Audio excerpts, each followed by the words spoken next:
tardes, amigos y amigas. Bienvenidos a Más de una Milla, su tiempo de deportes, por aquí, por Bonita Radio. Yo soy Rodrigo Otero Goico, su anfitrión.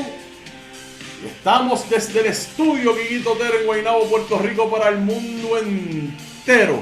Gracias por su sintonía. Carmen Enita Acevedo Betancourt, como siempre, trayéndoles la mejor información y análisis. Recuerden, Carmen Enit, los lunes y viernes a las 8 de la mañana en Noticias con Café. Los martes, miércoles y jueves a las 11 de la mañana en Esto es lo Último. Y de lunes a jueves a las 5 de la tarde en Qué Palo es Noticia. Gracias a Carmen Enit, gracias a ustedes por su sintonía. Recuerde que estamos por aquí por Facebook y que después todo nuestro contenido está disponible para ustedes en YouTube. También recuerde que estamos en Instagram y en Twitter. Recuerde, amigos y amigas, que también puede ir a nuestra página de internet bonitasradio.net. Allí puede acceder todo nuestro contenido. Además puede hacer donaciones a través de PayPal y tarjetas de crédito, que lo puede hacer también a través de ATH Móvil, en la Fundación Periodismo 21, en la sección de negocios, fácil y rápido. Puede hacer un cheque o giro postal a nombre de la Fundación Periodismo Siglo XXI, PMB 284-19400, San Juan, Puerto Rico, 00919-4000. Nuestro proyecto de podcast, recuerde que nos puede escuchar a través de iVoox, de Spotify y de iTunes. Siempre con ustedes. Usted puede escucharnos en cualquier momento haciendo cualquier cosa. Bonita Radio está siempre disponible. Esas plataformas en audio, iVoox, Spotify y iTunes, ahí están para todos ustedes. También a nuestros auspiciadores, Buen Vecino Café, la Cooperativa de Vega Alta y la Cooperativa Abraham Rosa, ese proyecto cooperativista. Igual que Bonita Radio, que es un medio alternativo a sus necesidades de banca. Lo mismo pasa con nosotros. Los medios tradicionales de consumo de información, pues mire, se están moviendo a este tipo de proyectos y nosotros somos Bonita Radio con ustedes siempre. Bueno, en esta misma línea que hemos estado hablando esta semana sobre la violencia, el hostigamiento en el campo deportivo, en el ambiente deportivo, es algo que se tiene que hablar. Sabe que estamos en momentos donde este tema está sensitivo nuevamente por los casos que hemos estado viviendo de violencia en este año y todos los demás. El problema que tenemos es que a veces estos temas se mueren o se quedan allí en el conversatorio que tuvimos hace semanas cuando mataron a la última, ¿no? Pues tenemos que hablarlo siempre, porque es una realidad que el pueblo está viviendo y nosotros como deportistas, cronistas deportivos, periodistas deportivos, tenemos nuestra responsabilidad de hablar el tema desde el deporte, porque ahí está y ahí existe. Tenemos con nosotros un gran recurso. Vamos a hablar hoy con la doctora Enit Rodríguez Nogueras, que la voy a traer aquí ahora mismo con nosotros. Bienvenida, doctora. Gracias por estar con nosotros en Bonita Radio. Saludos, ¿cómo estás? Todo muy bien, gracias a Dios. Gracias por la invitación. Gracias a usted por estar disponible. Para mí es un gran honor, para Bonita Radio, tener recursos como usted, porque yo quiero decirle, estábamos hablando fuera del aire, la doctora y yo, y vamos a abundar en esto, pero la doctora me confirma que hay muy pocas investigaciones relacionadas a esta violencia, a estos hostigamientos dentro del campo deportivo, y que las pocas que hay ha sido responsabilidad de ella y sus estudiantes. Así es que, por lo tanto, estamos donde tenemos que estar en cuanto a este tema, doctora. Vamos a empezar con cuán grave es el problema de violencia y hostigamiento en el deporte en Puerto Rico. Pues bueno, se ha reconocido, ¿verdad?, este tipo de problemática dentro de lo que tiene que ver la violencia y ¿verdad? Dentro de la violencia dentro del área del deporte se divide en tres áreas, tres tipos. El físico, violencia física, que aquí entonces entra lo que tiene que ver sobre entrenamiento, lesiones, puño, te tiré con una botella, te tiré con el bate a propósito porque no estás haciendo lo que te dije, te dejé después de las prácticas más del usual. Entonces eso ya va, ¿verdad?, hacia un espectro más hacia lo que tiene que ver la violencia física. Entonces tenemos la segunda fase que ocurre dentro del área del deporte, que es también la violencia psicológica. Y esta violencia psicológica es, te estoy humillando, puede ser verbal o no verbal, ¿verdad? Porque el físico pues es solamente físico, ¿verdad? Tiene que haber un tipo de contacto, pero el psicológico puede ser verbal o no verbal. Puede ser que a lo mejor en un equipo dejen a uno fuera ¿verdad? Del corillito para salir, pues el dar nombre, esta gordita, este gordito, vamos a dejarlo afuera. Eso va más, ¿verdad? Lo que tiene que ver el bullying. Todas estas cosas van dentro de este espacio de la violencia psicológica. Pero entonces por tercera área dentro del deporte, entonces tenemos lo que es la violencia sexual, que muchas veces, por supuesto, esto no se habla, porque dentro del área del deporte es más común hablar más del componente físico y psicológico, y el deporte y las cosas con relación a la violencia sexual la ocultamos como que debajo de la mesa, le ponemos un mantel para que nadie se entere, porque si nadie lo ve, pues no pasa nada, no existe. Entonces, desafortunadamente, dentro del área del deporte es una realidad, y esto no solamente aquí en Puerto Rico, esto es a nivel mundial. Pero ¿qué sucede? Ya hace unos cuantos años, los 1995, para serte exacta, empezaron a surgir un grupo de profesionales para poder exponer la problemática de lo que es la violencia sexual dentro del área del deporte. No todos los países se han dado a la tarea, y tal vez por eso aquí en Puerto Rico tampoco tenemos mucha información. O sea, son pocos los países que realmente tienen data con relación a cómo sucede la violencia sexual dentro del área del deporte, el porcentaje en cuestión de la prevalencia y la incidencia de la violencia sexual, porque una de las connotaciones difíciles de poder atacar es que cada país tiene sus leyes, cada país tiene, ¿verdad?, su cultura, que a lo mejor aquí en Puerto Rico yo te saludo con un besito en el cachete y no hay problema, pero yo voy a otra cultura, un besito en el cachete, entonces sí constituye hostigamiento sexual. ¿Ves? Entonces, basado en todas estas diferencias, por eso es que no se ha podido establecer específicamente, ¿verdad? Y depende del mismo país y de las mismas federaciones, de los mismos comités olímpicos, en identificar cómo mi equipo genera este tipo de violencia, si estamos hablando, ¿verdad?, de violencia sexual. Así que dentro de los países que han podido identificarse con prevalencia, se ha identificado un aproximado entre un 12% hasta un 22% de atletas que han experimentado violencia sexual. En Puerto Rico a nosotros nos salió, esto se hizo aproximadamente con estudiantes universitarios, féminas únicamente, y surgió que iba entre un 50 a un 70%, así que la mayoría de nuestros estudiantes atletas estaban experimentando este tipo de violencia sexual. Así que, y estos son datos, ¿verdad?, que son importantes para nosotros, el poder cambiar este sistema, ¿verdad?, que como menciona, que no podemos dejarlo ahí. Claro. Así que es para que veas más o menos en dónde estamos. En comparación a los países que lo han hecho, nosotros estamos un poquitito más arriba. 50-70% es un montón, es mucho, doctora. Sí, es un montón. No solamente es el acto, sino que o sea, tenemos que establecer que estos números son personas. No podemos verlo como números, son personas. Aquí hay un 50 o 70% de atletas que se han sentido hostigadas o que se sienten que han sido recipientes de alguna violencia sexual de cualquier índole.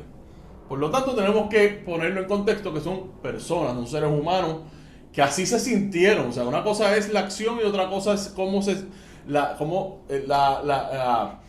reacción de ese atleta, y ahí es que viene el trabajo no solamente de personas como usted que tratan las condiciones, sino los estudios. Y no hay manera de nosotros poder implementar política pública, leyes, si nosotros no sabemos con qué estamos hablando. Claro.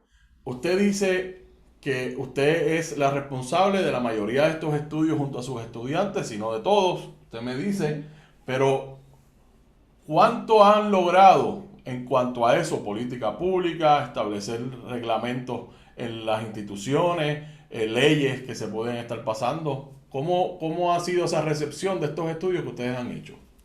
Pues ha sido bien extremadamente lenta. Si tuviésemos que decirlo en cuestión de millas por hora, pues yo te diría 1 milla por hora en cuestión de velocidad.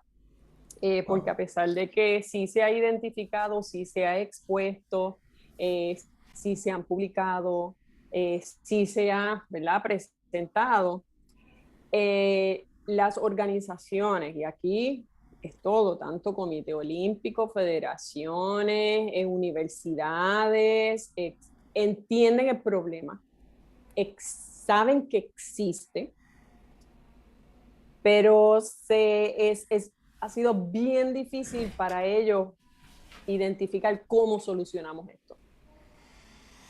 Porque pues tú has estado dentro del deporte, ¿verdad? Y conoces el deporte bien y conoces que el deporte es bien tradicional, es bien rutinario, es lo que se hizo, esto se lleva haciendo, o sea, estos son comentarios clásicos, pero si esto se hace así toda la vida, esto porque hay que cambiarlo, si esto ha funcionado, si estamos generando muchos atletas, pero pues estaremos generando muchos atletas, pero también estamos derrumbando y destruyendo muchos atletas en el proceso. ¿Ves? Así que, y como mencionas, son personas y solamente sabemos los que han tenido las agallas de mantenerse dentro del área del deporte. Desconocemos todos los que se habrán ido en el proceso que dijeron, mira, yo no voy a lidiar con este tipo de situaciones. Olvídate del deporte, no quiero hacer tanto deporte, nada, me voy. Claro, exponerse a un ambiente como ese. Claro, claro, claro. Eh, una, a nivel de escuela superior, ¿estos estudios han llegado hasta allá abajo? No, ¿O no han elemental? llegado, sí, no han llegado. Sí hemos intentado tratar de incluir en los estudios a atletas, ¿verdad? Por lo menos adolescentes, hacia arriba, pero se ha hecho bien difícil que nos aprueben que sean menores de edad. Porque a mí me parece sumamente importante porque ahí es que se establecen algunas conductas que después Claro, se normalizan. claro, claro. Eh, Esa agresión que usted dice de tirar la botella, de darle un puño a la puerta porque no salió una jugada, donde el dirigente o la dirigente pues entra en un estado de rabia, pues, se ha visto. Y ahí eso se empieza como, pues eso es normal, que el coach reaccione de esa manera o que uno de los Es padres. su personalidad, es su personalidad. Exacto. Y de ahí, pues entonces lo vivimos en universidad, lo vivimos a nivel profesional y después así es la vida, así es la vida deportiva. Cosa que usted a lo mejor no le aguanta a su pareja o no le aguanta a nadie fuera del ambiente deportivo. En el ambiente deportivo es sumamente aceptado y eso es una de las líneas que a mí me causa muchísima intriga. Hay conductas, porque yo lo he vivido, que son aceptadas en el terreno de juego, pero no en la sociedad. Esas agresiones, y vamos a hablar, usted mencionó algo bien importante, de las 3 ramas de violencia que se pueden vivir en los deportes, está lo de los padres. Usted tiene un padre que es ejemplar dentro de la casa, no alza la voz, sigue las reglas de cómo se debe manejar cualquier situación con sus hijos, pero cuando va a la cancha es otra persona como fanático al fin, ¿ves? Ahí lo estamos normalizando, pues es que así son los fanáticos. No, tenemos que entonces reconocer que esas son conductas violentas. Doctora, háblenos de esa diferencia entre una cosa y otra. Y sí, una pregunta. ¿Los atletas que usted ha tratado, lo perciben de esa manera? Pues la realidad es que dentro del área del deporte, tanto entrenadores, papás, fanáticos, atletas, tan pronto entran dentro de esta subcultura deportiva y pasa el tiempo, tú aprendes estas conductas como así es la manera que es aquí. Sí. Entonces, al aprenderlas, ya tú aprendes a hacerle como un switch. Ah, pues estoy dentro del área del deporte, sí puedo gritar cuanta cosa sea, sí puedo insultar, inclusive, o sea, puedo tener yo un niño de 7 años, pero insultar al otro nenito de 7 años Ujú. simplemente para intimidación, ¿verdad? Porque la intimidación, pues dentro del área de juego, pues está, no hay ninguna penalización, pero eso entra inclusive, podría verse como hasta violencia psicológica, Claro. dependiendo inclusive a la edad, inclusive se le enseñan a los niños a cómo intimidar a otros. Así que tanto papá, mamá, atletas, entrenadores empiezan a socializar y empiezan a aprender estas conductas como que es la manera que es el deporte. Y como tú mencionas, ya pues se justifica, pues, pero lo que pasa es que inclusive yo he escuchado y he presenciado situaciones en que los atletas tratan de cierta manera, mira, no me digas eso, ay, y entonces lo que le Ujú. contesta a la persona es, ay, por eso te vas a poner a llorar. Si tú sabes que esto es así, entonces aquí vemos que realmente, ¿y qué tiene que hacer el atleta? Quedarse callado y aceptar de que así es que es, porque entonces, o sea, si estamos en un equipo y la unión de equipo dentro del deporte es esencial. Si estamos en un equipo y hay uno de ellos que va en contra de este tipo de motivación que realmente te están insultando para motivarte, eso tú no lo toleras en más ningún área. Eso solamente se tiende a tolerar y se tiende a aceptar y lo aprende, porque eso tú lo aprendes. Lo que el deporte hace un tiempo atrás yo había leído un libro que tenía una comparación que a mí me resultó muy, muy interesante con relación a este concepto de la violencia, en cómo el deporte va haciendo un tipo de brainwash, ¿verdad? Ujú. A los atletas, a cómo comportarse dentro de este espacio y cómo el atleta y las personas que están dentro de la cultura deportiva lo aceptan tal y como es. Y es muy parecido inclusive a la milicia.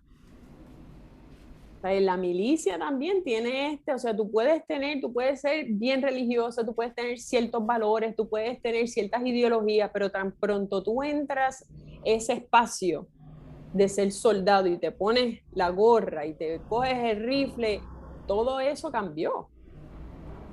Dejaste el rifle y entonces es ese, ¿verdad? En cómo este espacio te justifica el tú entonces generar, hacer, perpetuar este tipo de violencia, porque es literalmente un tipo de, ¿verdad? De brainwash que estamos haciendo. Mira, para ser agresivo, es lo mismo que ser competitivo y no es necesariamente así. Ser competitivo no es lo mismo que ser agresivo.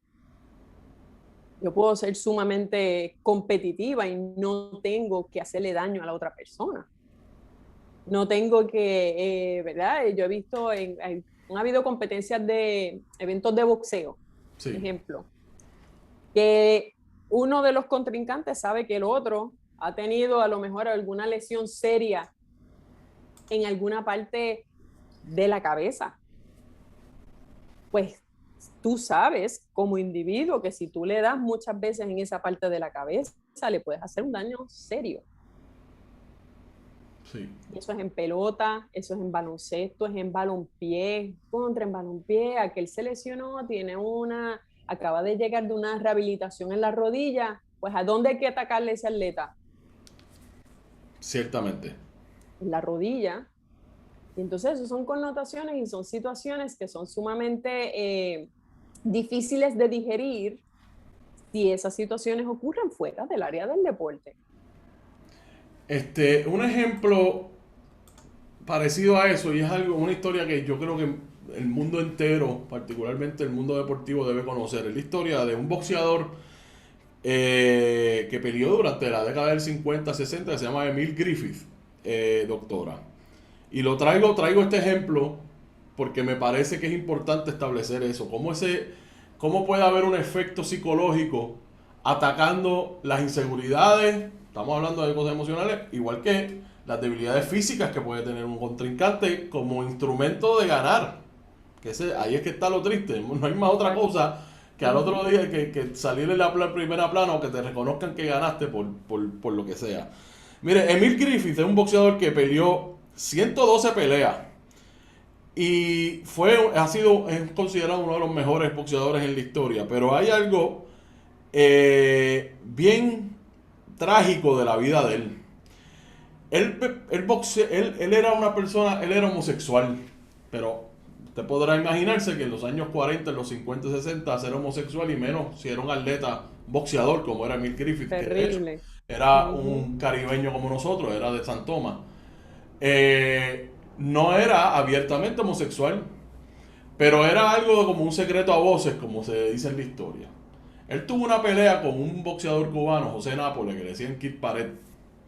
Y en el pesaje, Kid Pared públicamente, cuando se estaba empezando, le dijo: deja a las niñas ir primero. Le dice a Emil Griffith.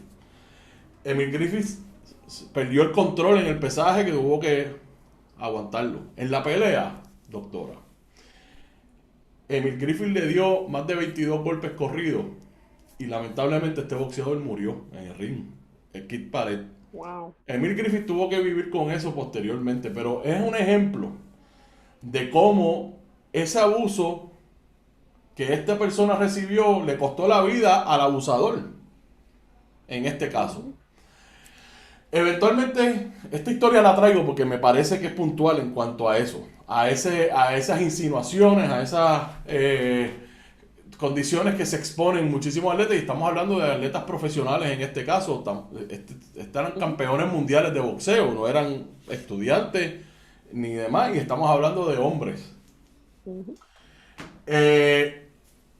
Me parece importantísimo hablar de esa violencia desde ahí, porque yo jugué baloncesto y yo siempre fui gordo, y yo aguanté lo del gordito, como usted bien menciona, y me empujaba a ser no solamente mejor en lo que hacía, sino me encantaba ver cómo el gordito les ganaba. Pero eso me trabajaba en la mente. Todavía hay un montón de inseguridades que vienen de ahí. Lo he vivido en distintas circunstancias, ese es en mi lado personal. Pero vemos en esta historia que acabo de hacer, y más allá, vamos a hablar entonces de cómo se normaliza todas esas conductas, donde Emil Griffith debió haber ignorado el comentario de Kid Pared. Cómo tenemos que ignorar todo esto para poder tener un espacio dentro del mundo deportivo, y no hay suficiente reconocimiento de que existe un problema, al punto de que no tenemos suficientes investigaciones. Yo quisiera preguntarle a usted, cuando usted trata a atletas y hablamos de algún abuso emocional o abuso físico, ¿cómo lo expresan? Ahí, ¿cómo un atleta puede decirle a usted: doctora, yo me siento físicamente o emocionalmente abusada o maltratada? ¿Se le hace más fácil decirlo de un compañero, de un entrenador a entrenador, o de una persona que lo hace en la calle? Eso se me hace bien complicado ver cómo la diferencian una cosa de la otra, cuando realmente no existe una diferencia. Pues mira lo interesante. Específicamente cuando lo que dicen las investigaciones por relación específicamente de violencia física y psicológica, la pregunta que estás tratando, ¿verdad?, de mencionar. Sí. Cuando el atleta nunca lo dice. Él no va a un lugar a decir: mira, yo me siento, esto no es justo, esto me están sobreentrenando, mira, yo me voy a lesionar. El atleta aguanta, porque sabe que de cierta manera esta normalización y este tipo de brainwash que yo menciono, el atleta lo aguanta porque siente que ese es su rol, porque se sigue diciendo y se sigue enseñando al atleta: tú tienes que aguantar porque es más duro en la competencia después. Otros están aguantando más, tú tienes que aguantar y tú tienes que aguantar, esto es parte de tu entrenamiento. Los atletas no lo dicen, ni el componente físico ni el componente psicológico. quien aquí tiene un rol bien importante para poder ayudar a estos atletas que sí están siendo, y están experimentando este tipo de tanto de violencia física como psicológica, son los testigos, lo que se le llama en la literatura los testigos, que son los que están cerca. Que a lo mejor el entrenador, el apoderado, están viendo que a esta persona lo están tratando diferente, el bullying está horrible, que o sea, no hay ningún pudor en seguir ahí, y usualmente este tipo de personas son los que, ¿verdad? Hacen un llamado, mira, bájale, yo creo que no está bien. Estos son los que vienen a rescatar a la víctima, porque la víctima siente que todo esto es parte de, es que así es el deporte, es que así es que tengo que aguantar, porque pues eso es lo que, y lo mismo también sucede dentro del área de la violencia sexual, solamente que la violencia sexual, eso está detrás de la puerta. Este tipo de situación ocurre en muchas ocasiones detrás de la puerta, y ¿qué testigo hay? Claro. Y entonces es sumamente complejo para el área del deporte el poder exponer lo que tiene que ver las distintas connotaciones de violencia, porque es bien complicado el cómo funciona esta estructura y esta subcultura deportiva. O sea, vamos a asumir que tenemos un equipo de voleibol o de baloncesto. Tú que estabas en baloncesto, son un montón de atletas. Sí. Pongamos que uno de estos está sufriendo violencia sexual.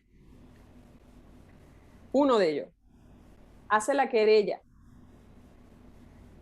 No dice nada porque es importante, según la información, mantener el anonimato. Pero ¿cómo tú puedes mantener el anonimato?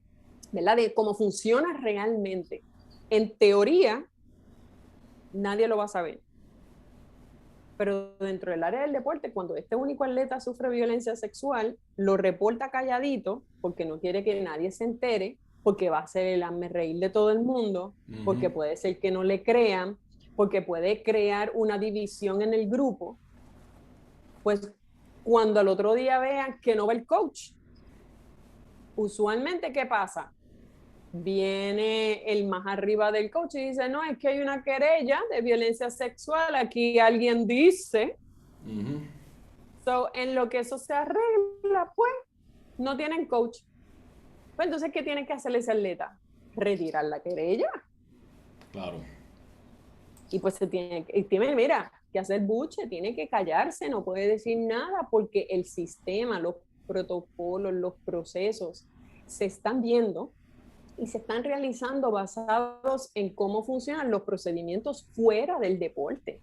Pero en el deporte es tan complejo que los procedimientos que ocurren afuera no funcionan.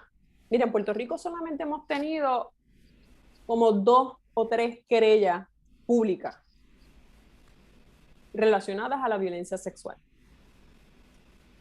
La primera duró 4 años en resolverse, porque fue pues a través estatal, con la policía, ¿verdad? El procedimiento completo. Ella era una atleta olímpica. En un atleta olímpico, 4 años, que te saquen del deporte, tú perdiste. Sí, cierto. En el deporte tú tienes que resolver eso en menos de una semana. Porque en 2 semanas tú pierdes el 50% de lo que estabas haciendo físicamente. Así que tú no, o sea, de que se resuelve así en otras instancias, súper. Pero no se puede, ¿verdad? Que usualmente está en mi pelea. Mira, consideren los atletas como otra población. Porque serán estudiantes, pero son estudiantes atletas, son atletas. No, ellos no se ven como estudiantes, son atletas. Y los Atleta olímpico es un atleta. Y los atletas son estudiantes toda la vida. Toda la vida. Entonces, un atleta, pongamos que un atleta olímpico, de los que va a representarnos en las Olimpiadas ahora, tiene una situación de violencia sexual. Eso tiene que ir a la policía. Querella, con la policía, tribunal en la policía, investigación a través de la policía. No hay un shortcut para poder identificar realmente esta solución para este atleta, que ese es su trabajo. Entonces, son tantas complicaciones y es tan complejo que por eso es que yo te mencioné al principio de la conversación, por eso es que ellos prefieren mejor guardar la información debajo de la mesa. Claro. Porque es sumamente complejo. Podemos ver el ejemplo. Ahora vamos a darle el giro a las atletas femeninas porque me parece que están más expuestas. Esos son los hechos de lo que, Sí. lo que hemos visto. Hablemos, mire, Larry Nassar, el entrenador del equipo de la Universidad de Michigan de gimnasia, que también lo fue del equipo olímpico de Estados Unidos, y el coach del equipo olímpico de Estados Unidos de gimnasia, que estuvieron décadas abusando sexualmente de niñas en el deporte de la gimnasia. Inclusive niñas y jóvenes que trascendieron el deporte de la gimnasia en términos de exposición y de fama. Estas conductas, volvemos a lo mismo como usted bien dice, la mapuchan y la institución, está claro que la Universidad de Michigan decidió no atender el problema y perpetuarlo. Y hacerlo parte de su cultura. Usted viene a Michigan, usted va a ser una gran atleta, pero pues estas son las cosas que tienen que pasar para llegar ahí. Exacto. Estas conductas se ven en Puerto Rico, doctora, porque a mí me parece que es importante que la gente sepa que todo lo que usted ve por el tubo del televisor está pasando a lo mejor en la puerta del vecino. Díganos, ¿esto se ve aquí en Puerto Rico? Se ve en Puerto Rico. Perfecto. Se ve en Puerto Rico. Cosas tan livianas como comentarios, roce de genitalia. Ay, déjame pasar por aquí, te rozé con la genitalia. Ay, disculpa, tactos en los senos, comentarios. Inclusive el quid pro quo que tiene que ver con, pues, si quieres estar en el equipo, pues ya tú sabes lo que tienes que hacer. Si no, pues hay un montón de féminas que quisieran estar en el equipo de voleibol. Hay un montón esperando que alguien se salga. Esa manipulación, aún habiendo los méritos para estar. Eso es así. ¿Ves? Lo que sí dice la literatura es que ya hay unas vulnerabilidades. Porque no es que todas las féminas que están en el deporte pasa algún tipo de violencia sexual. Y quiero aclarar para, ¿verdad?, los radioescuchas que la violencia sexual incluye no solamente violaciones, incluye violencia doméstica, violencia en noviazgo, hostigamiento sexual, acecho cibernético, que tenga que ver con el componente sexual. ¿Ves? Así que son muchas ramificaciones que están bajo un mismo término, básicamente. Pues son tantas, pues como que para simplificar, está todo bajo esta sombrilla de violencia sexual. Así que en Puerto Rico per se, sí ocurre inclusive en menores de edad, que ahora mismo están practicando y han tenido alguna situación de violencia sexual y vuelven otra vez a la práctica. Y lo que sí sabemos en Puerto Rico de cómo responden nuestros atletas con estas situaciones de violencia sexual es que no se lo dicen a nadie, ni a sus amigos. Y no se conoce aún de ningún país cómo a los atletas que están sufriendo violencia sexual hacen como ¿verdad? Se ponen en blanco de lo que pasó. O sea, si yo recibí algún tipo de violación o algún tipo de situación de violencia sexual, pongamos con algún otro atleta, porque es común también entre atletas. ¿Cómo esta atleta puede regresar a la práctica, ver a su acosador y seguir ahí y tener que dirigirle la palabra? O sea, las atletas y los atletas en general tienen que hacer tienen que hacer un esfuerzo tan grande mentalmente para bloquear lo que pasó, que sí se reconoce, que se sabe que en algún momento hasta ellos mismos dudan si pasó o no pasó. Que ciertamente, porque ciertamente es triste, porque a veces pensamos que, pues como dije, estas cosas no pasan necesariamente en Puerto Rico. A mi hija eso no le ha pasado y Ujú. sabrá Dios cuántas veces le ha pasado. Y cómo nos hemos normalizado porque todos tenemos que asumir nuestras responsabilidades y algo que yo subrayo, o sea, de reconocer que venimos del mismo ambiente y que participamos de esas conductas al punto donde tenemos que educarnos y este es el propósito de estas conversaciones que yo tengo, por lo menos de mi parte. Nos tenemos que educar en cuanto a eso y hay cosas que nosotros a lo mejor no entendíamos como agresiones y sí lo fueron. Y ahí están, no hay manera de despintarlo. Y los efectos que pueden tener todo ese tipo de conducta, como el ejemplo que di del boxeador. O sea, el boxeador perdió el control y tan pronto vio que podía seguir agrediendo a su agresor, lo hizo hasta contarle la vida. Uh-huh. Pero Emil Griffin no fue preso porque fue en un ring de boxeo. ¿Ves? Si hubiera sido en la calle estaría preso, hubiera muerto en la cárcel. Uh-huh. Eh, hay un sinnúmero de situaciones que se dan en el ambiente deportivo que son aceptados ahí y no afuera. Por ejemplo, y hablando en la misma línea de agresión sexual o utilizando la sexualidad como instrumento de promoción, vemos como, y eso yo lo hablé con Xiomara Molero, la jugadora de voleibol, Uh-huh. cuando ellas hicieron un calendario con el fin de crear más exposición y más gente que fuera a las canchas. Uh-huh. Y muchas de ellas se sintieron, que Xiomara lo mencionó, un poco incómodas, pero esto es lo que hay que hacer. Pero no la harían para promover cualquier otra cosa fuera de la cancha de voleibol. Y nosotros hemos normalizado esas conductas y hay muchísima gente que va a las canchas no para ver la calidad de juego que las jugadoras llevan. De hecho, ellas utilizaron ellas no. Las pusieron en la posición de tener que utilizar su sexualidad para que la gente fuera a la cancha y entonces vieran la clase de jugadoras que son. O sea, eso ha ocurrido y lo hemos visto. Uh-huh.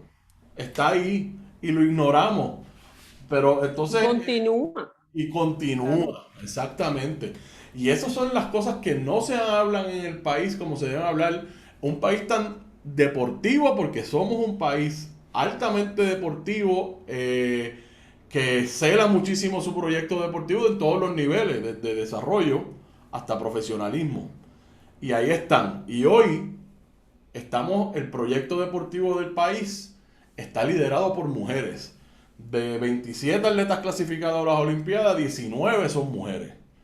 Y ahora están en el frente de nuestro proyecto deportivo. Y ahí están. Y ahí están nuestras jugadoras de baloncesto, ahí están nuestras corredoras, ahí están. Y tenemos que reconocer que esas atletas han pasado un montón de situaciones en cuanto a esto y han tenido, como usted bien dice, hacer buche. ¿Cómo usted maneja a un atleta en este nivel que ya es olímpica, está destinada a ir a los Juegos de Tokio? Vamos a hablar de este ciclo olímpico. En estos niveles, ¿vemos atletas que hablan más o cuando ya están en este nivel de éxito hablan menos? ¿Cómo funciona esto? Hablan menos. Hablan menos. Ellas tienden a hablar menos. Porque lo que sí se sabe es que hay mayor vulnerabilidad, uno, en las mujeres que están en deportes masculinos, Uh-huh. ¿verdad? Que la sociedad dice, no, esto es un deporte para hombres y estos son deportes para mujeres. Cuando la mujer está en estos deportes masculinizados, socialmente, ¿verdad? Expuestos así, que son baloncesto, balompié, El boxeo. boxeo, béisbol, todo este tipo de deportes, la sociedad lo ve que es para varones. La mujer que está en este tipo de deporte aparenta tener mayor exposición a situaciones de violencia sexual que las que están en deportes que son correctos para las mujeres. Okay. ¿Ves? No exista violencia sexual en gimnasia, natación o baile, no es que no, pero es que con todo y con eso de que hay aquí, hay mayor exposición en el otro. Porque pues hay menos mujeres. Imagínate, si en gimnasia, natación, tenis, tienen que como quiera hacer buche, imagínate en deporte una judoka, Claro. que lo más probable sea la única representante. No tiene absolutamente a nadie. Sus coaches siempre se van a hacer varones. Sus teammates son varones.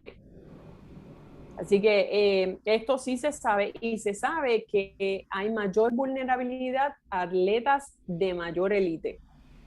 O sea, las féminas nuevas, ¿verdad? Si eres novata y tú estás empezando en la carrera deportiva y ocurre una situación de violencia sexual, lo que se sabe es que el atleta no va a tolerar estas estupideces de sexualidad y va a decir, mira, yo no voy a estar dentro porque todavía no se ha hecho ese brainwash. Todavía no ha normalizado, y lo que hace es ponerle la cruz al deporte y se van. Yo no voy a tolerar esto porque ocurre, estas situaciones de violencia sexual vendría a ocurrir temprano en su carrera, y estas son las atletas que lo que hacen es, no, esto no va conmigo, y se van. Pero no es que regresan al deporte a pelear, ni a meterse, simplemente se van. Las atletas que llevan un ciclo olímpico desde pequeñas dentro del área del deporte tienden usualmente a tolerarlo porque se sienten que están ahí. Estoy casi a punto de lograr mi meta. Vamos a poner el ejemplo hipotético, ¿verdad? Que yo espero que no le esté ocurriendo a ninguna de nuestras atletas que va ahora para Tokio. Pero pongamos que ocurre hoy una situación de violencia sexual con una de nuestras atletas. Ya estamos a ley de nada para esa competencia. Esa atleta va a reportar a esa persona que está en el staff cercano a ella ahora. Claro. No, porque si llega a ser su coach, se queda sin coach. Si es el masajista, se queda sin masajista y se va a formar tremendo lío. Pues entonces, ¿qué hace? Se siente en la obligación de quedarse callada. Entonces, usualmente cuando siguen ocurriendo estas cosas y tú no dices nada, pues el agresor tiende entonces a decir, pues tú estás consentiendo porque dejas que esto siga pasando. Por eso es que dentro del área del deporte, en la literatura, menciona que es como si fuera un incesto. Qué el interesante. Consentimiento no se puede ver idéntico a como sucede en otras partes de la sociedad. Porque tú estás con este entrenador, con esta, ¿verdad? El deporte, tú que estás en el deporte, la gente que está en el deporte, tú sientes que es tu familia extendida. Cierto. Hacen fiestas juntos, salen juntos, están ¿verdad? Tú conoces la gente. Hay una intimidad particular.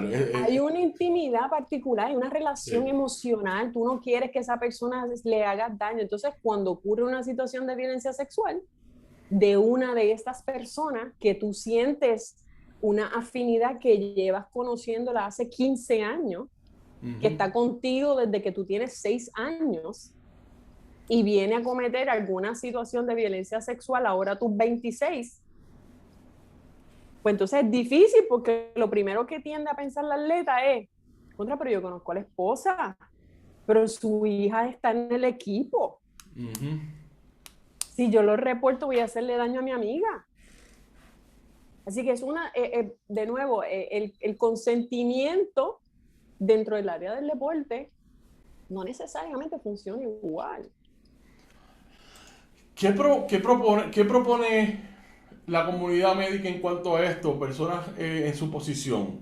¿Cómo debemos atender esto para tener resultados positivos en cuanto, primero, a la educación, de que esto esté sucediendo y qué conductas implican violencia o hostigamiento a nivel institucionales, a nivel gubernamental, ¿qué debe pasar en Puerto Rico para atender esta situación?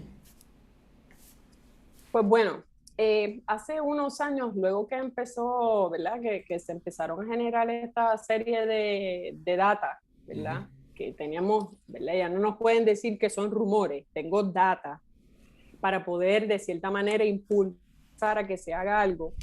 Sí, por ejemplo, yo en mi carácter personal sí he tratado de tocar puertas, en dejarles saber a las distintas espacios que tienen leyes. Un ejemplo, la universidad tiene un protocolo y unos reglamentos en prevención a la violencia sexual y al hostigamiento sexual. Y eso es en todas las universidades. Okay. Pues dentro de ese protocolo no existe un artículo que identifique que los atletas son diferentes y que su cultura es diferente. ¿Ves? Pues eso yo creo que es un buen inicio para empezar.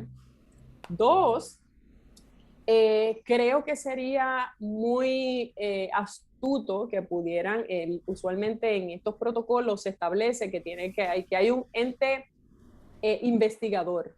Es esta persona que va a investigar si ocurrió o no ocurrió el incidente, ¿verdad?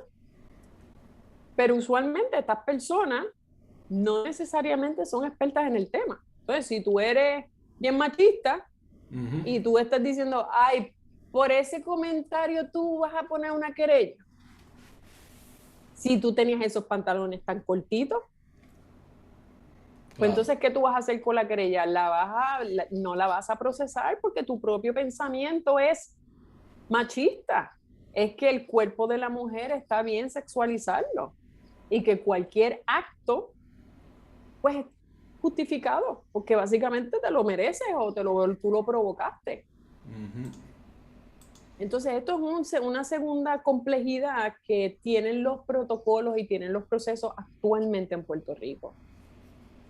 No consideran el deporte, porque yo he ido y me han dicho, no, pero si está bien, ellos son atletas, pero son estudiantes, o tienen que seguir con la corriente de estudiantes. La corriente de estudiantes se solucionan los casos de aquí a 2 años, 1 año, 6 meses.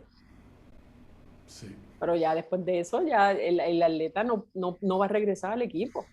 Claro, hay unas consideraciones en cuanto, como usted bien Hay mencionó unas al principio, consideraciones, de sí, tiempo sí, y sí. de Y vida productiva de un atleta que no es su vida completa.